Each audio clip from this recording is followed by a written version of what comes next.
আসসালামু আলাইকুম বন্ধুরা, সবাই কেমন আছেন? আজকে আমরা চলে আসছি মসজিদুল কুবা। এটা হলো মদিনা শহরের প্রথম মসজিদ, যা হজরত মুহাম্মদ সাল্লাল্লাহু আলাইহি সাল্লামের হাতে নির্মিত হয়েছে সর্বপ্রথম। মক্কা থেকে আমরা এসে এখানে ওযু করে নামাজ পড়ছি 4 রাকাত। এখানে মক্কা থেকে এসে নামাজ পড়লে আরেকটা ওমরা হজের সোয়াব পাওয়া যায়। দেখেন মসজিদটা অনেক সুন্দর। এইখানে আপনারা যাদেরকে দেখতেছেন বেশিরভাগ লোকে 99% লোকে এখানে নামাজ পড়ার জন্য আসছে এবং মক্কা থেকে আসছে। মক্কা থেকে এসে তারা এখানে নামাজ আদায় করছে এবং দেখেন মসজিদটা অনেক সুন্দর। এটার আশেপাশে সব কিছুই অনেক সুন্দর। দেখেন প্রথম গেট এটা। আপনারা যদি কোনোদিন সম্ভব হয় ওইখানে গিয়ে নামাজ আদায় করবেন। আপনারা দেখতে থাকুন। এটা হলো মসজিদে ঢোকার স্থান। এই যে মসজিদে প্রথম ঢোকার স্থান এটা। মসজিদের ভিতরে মোবাইল নিয়ে ভিডিও করা নিষিদ্ধ, এই কারণে ভিডিও করি না এখানে। আপনারা দেখতে থাকুন। বাইশ সাইডটা ভিডিও করা হয়েছে। আর সবাই ওইখানে ইবাদত করার জন্য যায়, কেউই ভিডিও করার জন্য যায় না। তবুও সুন্দর স্থান, এই কারণে ভিডিও করা হয়েছে এইখানকার সৌন্দর্য দেখানোর জন্য মানুষকে। দেখেন কিছু কিছু মানুষে ভিডিও করতেছে, নয়তো ছবি নিতেছে এখানে মসজিদুল কুবা। আমরা গেছি সকালবেলায়, সকাল ফজরের নামাজের সময় আমরা গেছি। দেখেন মসজিদটা অনেক সুন্দর। আশেপাশে কবুতর উঠতেছে মসজিদের আশেপাশে। এটাই সেই মসজিদ, মসজিদুল কুবা। এটা মদিনায় অবস্থিত। এটার আশেপাশে যত বাগান আছে সবগুলাই খেজুর বাগান এবং এইখানেই এটার আশেপাশে খেজুর বাগানগুলাই আজোয়া খেজুর হয় এবং বিভিন্ন ভালো জাতের খেজুর হয়। এটাই সেই মসজিদ যে মসজিদে হজরত মুহাম্মদ সাল্লাল্লাহু আলাইহি সাল্লাম নামাজ আদায় করেছে।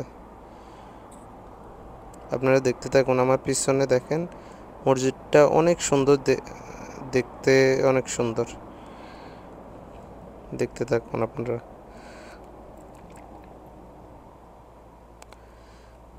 বন্ধুরা সবাই এইখানে ইবাদত করার জন্য আসতেছে। সবাই আসতেছে মক্কা থেকে মদিনায়। মদিনায় মসজিদুল কুবা। দেখতে থাকুন আপনারা। নারী পুরুষ সবাই এখানে আসে। নারীদের জন্য আলাদা স্থান, নামাজ পড়ার আলাদা স্থান রয়েছে, পুরুষদের জন্য আলাদা স্থান রয়েছে এখানে। আর এই মসজিদুল কুবার পাশে একটা কূপ রয়েছে, যেটা নিয়ে অনেক গল্প আছে। অনেক গল্প আছে। ওই মসজিদুল কুবার পাশে একটা কূপ রয়েছে, ওইখানে এখন কাজ চলতেছে, এই কারণে দেখানো সম্ভব হচ্ছে না। এইখানে যারাই যায় তাদের মন শান্তিতে পরিপূর্ণ হয়ে যায়। মক্কা মদিনা এই দুইটা স্থানেই মানুষ, যে কোনো লোক যাওয়ার পরে তার মনে শান্তি পরিপূর্ণ হয়ে যায়। কারণ এখানে আসার অনুভূতিটা বলে বোঝানো সম্ভব না। আপনারা দেখতে থাকুন। মসজিদটা যত দূরে থেকে দেখতেছে তত সুন্দর লাগতেছে। দেখেন যত দূর থেকে দেখে তত সুন্দর লাগতেছে। মসজিদটা অনেক বড়। মসজিদটা অনেক বড়। এই মসজিদের সম্পর্কে বলে বোঝানো যাবে না। অনেক কষ্টের পরে এই মসজিদ এখানে নির্মিত হয়েছে, তা অনেক আলেম ওলামারা জানেন। এই মসজিদের সঠিক ঘটনা আলেম ওলামারা জানেন এবং বিভিন্ন হাদিসেও বলা আছে এই মসজিদ সম্বন্ধে। দেখেন এখানে হাজার হাজার লোক, দূর থেকে বোঝা যাইতেছে না, কিন্তু আমরা ফজরের সময় যাওয়ার ফলে ভিড় কমে ছিল। দেখেন এটা মসজিদুল কুবার পাশেই, দেখতে থাকুন, পাশে অনেক বড় মাঠ, আশেপাশে খেজুর বাগান, আশেপাশে সবগুলো খেজুর বাগান। দেখতে থাকুন আপনারা। দেখেন আমি এইভাবে ভিডিওটা নিছি কারণ ওই যে দেখতে থাকুন, এই সাইডে সবগুলা খেজুর গাছ, এখানেই খেজুর হয়। এখানে বড় বড় বাগান আছে, এখানে বড় বড় খেজুর বাগান আছে, যা বলে বোঝানো যাবে না। যেরকম 10 কিলোমিটার, 20 কিলোমিটার, 50 কিলোমিটার সবগুলা খেজুর বাগান, আশেপাশে সব জায়গায় খেজুর বাগান। আর এইখানে তাপমাত্রাটা নিয়ন্ত্রিত। দেখেন মসজিদটা অনেক সুন্দর লাগতেছে, দূর থেকে অনেক সুন্দর লাগতেছে। যত দেখি ততই ভালো লাগতেছে মসজিদটা, যতবার দেখি ততবারই ভালো লাগতেছে এই মসজিদ, যা হযরত মুহাম্মদ সাল্লাল্লাহু আলাইহি সাল্লাম নির্মাণ করেছে। দেখেন আপনারা দেখতে থাকুন। দেখেন আশেপাশে বিভিন্ন সিকিউরিটি গার্ডের জন্য বিভিন্ন ঘর বানানো রয়েছে এখানে।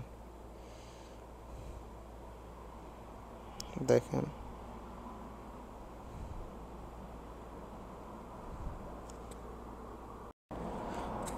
শুকর করি তোমার খোদা, মোরে বানাইয়াছ শীতল পাটের এ বাংলায়, মোরে দিয়েছ রোদেলা দুপুরে মিষ্টি রোদের ছায়া, ভোজনে দিয়েছ ভাত আর মাছ, আর দিয়েছ তরুলতা। তুমি দিয়েছ সবই তোমার মতো করে, হাজার কোটি বছর ধরে বেঁচে থাকা মাটির প্রাণ, যেখানে সবুজে আবৃত, রসে ভরা জাগৃত প্রাণ, সবই তোমারই দান। বন্ধুরা ভিডিওটি যদি ভালো লেগে থাকে সাবস্ক্রাইব করে পাশে থাকবেন এবং সুন্দর সুন্দর ভিডিও দেখার জন্য আমাদের চ্যানেলটি লাইক এবং সাবস্ক্রাইব করে পাশে থাকবেন।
সালামু আলাইকুম বন্ধুরা, ভিডিওটি যদি ভালো লেগে থাকে সাবস্ক্রাইব করে পাশে থাকবেন সুন্দর সুন্দর ভিডিও দেখার জন্য।